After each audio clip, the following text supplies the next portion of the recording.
What's going on, people? Welcome to the opposition preview as we look ahead to the game against Tottenham on Wednesday night. And I'm joined by Ricky from Last Word on Spurs to get all the insights because there's a lot to talk about with Spurs currently. But as always, if you do enjoy the video, make sure to leave a like and subscribe to not miss out on future Palace content. Ricky, thank you for coming onto the channel. Tottenham. There's a lot to talk about. We already spoke about a majority of them before the show even started. But look, let's start off with your season so far. For me, as a neutral, Ricky, of course, you know better, but I feel like throughout the season, your performances haven't been that great, but you managed to pick up results. And I feel like as of late, then performances are catching up to you in terms of results as well. But look, I feel like you've got a great elite manager who hasn't been backed. You've got a frustrated fan base that realizes this. Like, it seems like with Tottenham right now, there's a slight worry as well. That's what I'm sensing looking into Tottenham Football Club. There's a worry from the fans because you see all these other big clubs that's, spending money trying to get into the top four. And there's a concern that you might be lacking behind. But as a Tottenham fan, Ricky, what's been happening so far this season? What's the feeling right now going into this Palace game? Well, you perfectly summarised it. And I've got to say, mate, thank you so much for having me on. I probably am the most despondent that I am right now as a Spurs fan. I've said that for the last how many years supporting this club. And I can't believe I'm doing a preview of a game which I'm still not over from the night before. So, like you said there, it's 3 defeats out of the last 4. I think we've now conceded twice consecutively in the last 10 games.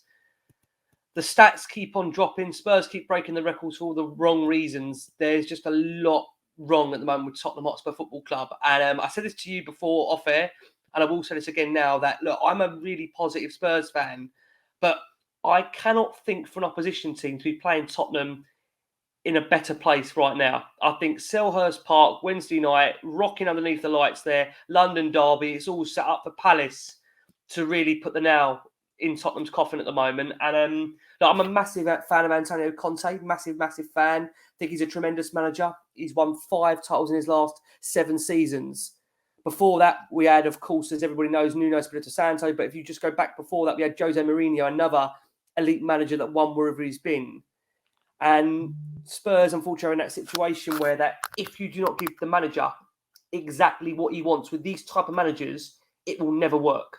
And Spurs have decided to go down that route of having an elite coach. And if you're going to have an elite coach, you have to give them exactly what they want in order to be successful. And where we are right now with Tottenham is we're in a standoff. It's a crossroads. Conte will not commit unless he's going to be backed. And the board are not going to commit to Conte unless he commits to a contract. So the club is lacking real severe direction. And ultimately what you see on the pitch is a result of that. Because it stems from the top. It's systemic. If you haven't got things right in the boardroom, that unfortunately will go down to the manager, the playing squad, the supporters. And right now you're facing a real broken Tottenham side in so many different areas. So for Palace, it's the perfect opportunity to be playing Tottenham. This game terrifies me. It terrifies me because for how many years and seasons we've been linked with Wilfried Zaha, who's currently in the last year of his contract, and probably for Wilf, he looks at it and thinks he's got a decision to make whether he wants to stay at Palace, continue his legacy there, or whether there's that one big move that's itching away, still left in his system where he thinks, do you know what? Can I go somewhere and maybe win a couple of trophies before the end of my career? I think that's the one thing with Wilf where we've seen undoubted talent, maybe got the move to United at the wrong time with the wrong manager, but undoubtedly talented player. I look through Palace's side, some really good players there, the likes of Mark Gahey, defender, really top class. Again, Eki, again, a really top player. So Palace have got players that can really hurt Spurs, and this game does concern me as to how Spurs approach it. Are you concerned based on what happened against Villa? Because emotions in football, it happens to all of us. Because right now, as you said, it's just a game that just happened less than 24 hours ago when we're recording this, and you still feel, is it that, or are you just genuinely No. worried? Honestly, do you know what? Listen, as you know from you doing what you do as well for obviously your channel, I can to some degree try and remove my emotion and look at it from a real Just like a real kind of outside view as to what's happening. Yeah, I feel like I've got the ability to do that. yeah. Doing Arsenal Spurs for the last 6 years, and when we record straight after games, you've got to have bit of a bit of detachment from it to be able to give a fair Mm, balance of opinion. And I think that's one thing we always try and do on Arsenal and Spurs. We always try and have the upfront and honest debates in terms of the manager, in terms of the board, in terms of players. We don't hold back. Nothing is off limits. But right now, I can say if I was recording this tomorrow with you or Wednesday morning, my mood would not have changed. My thoughts would not have changed. Spurs are at a crossroads where they need to decide what they want to do. Are they going to back Antonio Conte? Are they going to give him exactly what he wants? Or are they not going to do that and revert back to a project manager, a Pochettino, who, again, for me, I loved Poch, but I felt his time at Spurs towards the end was probably right for him to go. He lost that changing room. Spurs got to a number of finals and didn't get over the line. So I feel like I'm coming on here and telling you all the problems with Tottenham that I'm facing as a fan. But ultimately, in terms of this game, it's a great opportunity to play Tottenham for Palace, a great opportunity to really look to build on that win that obviously you had at Bournemouth and get some momentum now going into obviously the new year. I think Palace are a side that, when they're on their game, they have got the ability to really frighten teams. They've got good players in that side, as I've mentioned. So this won't be an easy game for Tottenham. And I'm really fearful about what we're going to be happening or what's going to be happening on Wednesday night.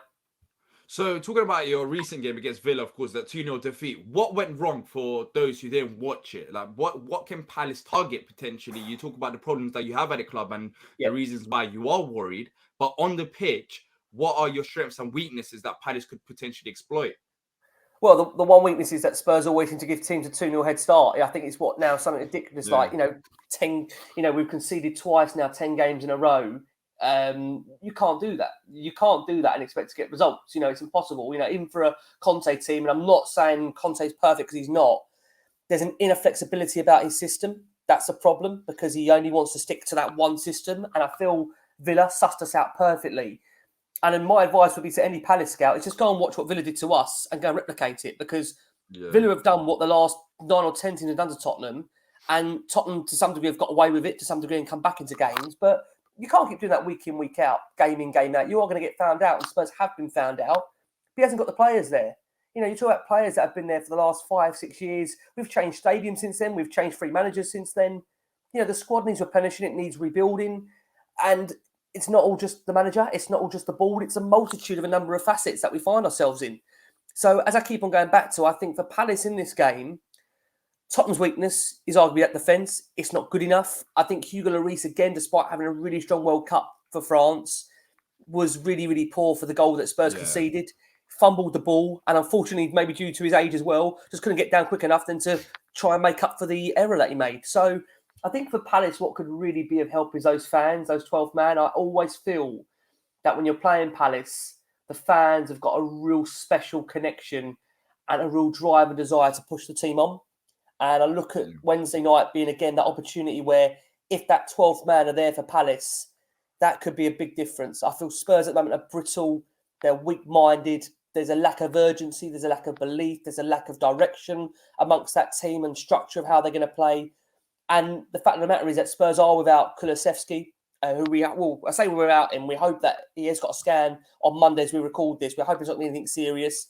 He's a big miss to Tottenham. He's been absolutely huge and influential to the way Tottenham play. Bentancur, another key player of Tottenham who's currently out with an adductor injury. We don't think he's going to make the game on Wednesday night, which Palace will be happy about. And Spurs, unfortunately, without those couple of players that they signed last January, look absolutely devoid of confidence. So you're asking the likes of Harry Kane and Heung-min Son, and Son has not been the same player this season. All of his goals have come in the Premier League in just one game. I think it's 17 games in which he hasn't contributed. So there's a lot of problems around the park with Tottenham. And I just feel Palace for them, it's the perfect opportunity to add more pain on the wounds that we find ourselves in at the moment. Don't worry about Son. He always loves scoring goals against Palace or getting assists. He'll be back. He'll be back. You say that, D, but I mean, he's not the same player this season. I don't know what it is. I don't know if it's down to the way Spurs are playing, but there's a real lack of confidence there. So I hope you're right. I hope he does find the form that he showed against Palace in the past. But anyone that has watched Tottenham on Match of the Day or watched that super cut of the game against Villa, Palace will be going into this game really confident, and I can't blame them for doing so.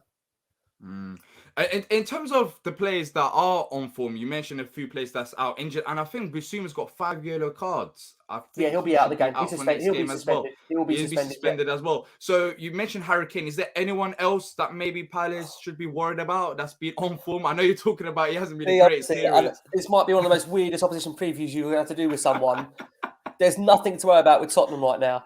Honestly, you can clip this and send it back to me on Thursday morning after the game and tell me I was right. I'm telling you, there's nothing for you to worry about with Tottenham at the moment. We are such an out of form side that, unfortunately, the problem is the key players that we did have in form are out. I mean, Højbjerg, a player that has contributed a number of goals for the club this season, first half performances just haven't really been there from him.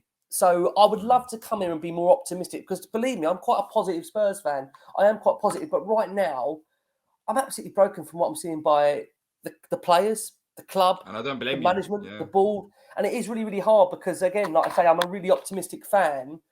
But I'm not trying to put the jinx on it for you here. I can't think of a better time to be playing Spurs right now. And people might think it's crazy if they're just looking at the league and they're seeing that Spurs are, attached to that top 4 race. But what I would say is that unless you've been watching Spurs week in, week out, it's very hard to really give any real balance as to what we've been seeing this season. And that's the hard thing. I think people from the outside looking and thinking, well, probably 5th is about right when they look at Spurs' squad. They look at what we've got. But ultimately, when you see the way we're playing and you see how this has been systemically been over the course of the last 5-6 years, you do wonder just how we've got to this point. And that's the sad thing, really. Look, we're London rivals. I think I've always been a person that I've had a bit of a soft spot for Palace. I think Palace is a London club. Always want to see Palace do well. Great support. Unbelievable atmosphere at that stadium. But I am dreading going into Wednesday. And I just can't see a positive result at all. So talking about results, score prediction. 3-0 Spurs? I would love to come here. And honestly, I honestly try and always be honest when I come on to different channels and give my views and honesty of what I see about Tottenham.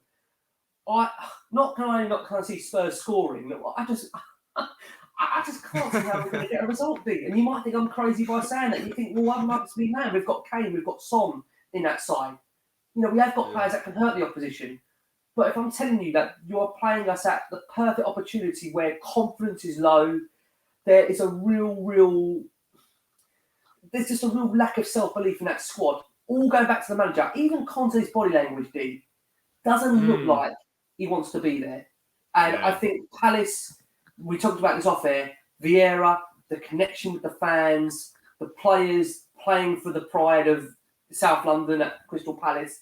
I think this is, again, one of those games where, for Palace, it can be another one of those great nights at Selhurst Park. Because I've had some great nights there against, some really decent teams. I think you all remember the games you had there against Liverpool, Chelsea in the past. You've had some special results there. We beat you guys last season as well with Nuno. The other Nuno. And I think a lot of people didn't see that game coming because Spurs had started the season unbeaten, and Japhet Tanganga got himself sent off last season, and Spurs just lost their heads. No offence, but I think you could be again the reason why Spurs have another managerial casualty on their hands. And can I just be clear? I don't want Conte to go.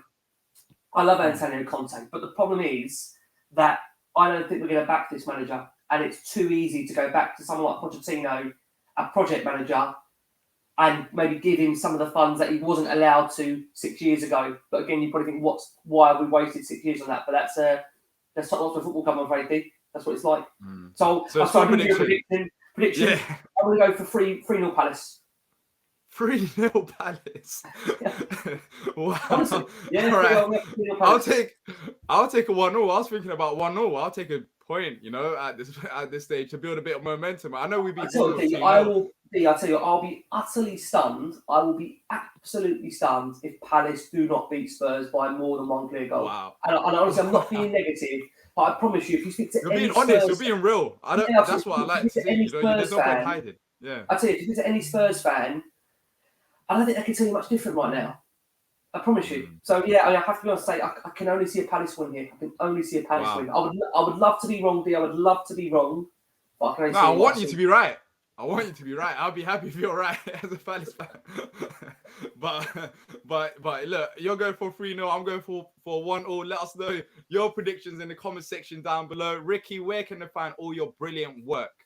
Oh, pleasure. Thanks so much, D. Well, listen, if you want therapy, which is again seems to be happening on almost like a game-by-game basis now. Yeah. You can catch us over at Last Word on Spurs, or on YouTube, or on iTunes, or on Spotify, across all major audio platforms. And yeah, like I say, you can find us straight after normally a game. We provide instant post-match analysis of every single Spurs game, home and away, all the cups. Although we should only be still in them by the time this month comes to an end, fingers crossed. But yeah, thank you so much, D. And yeah, I say apart from this one, best of luck for the rest of the season.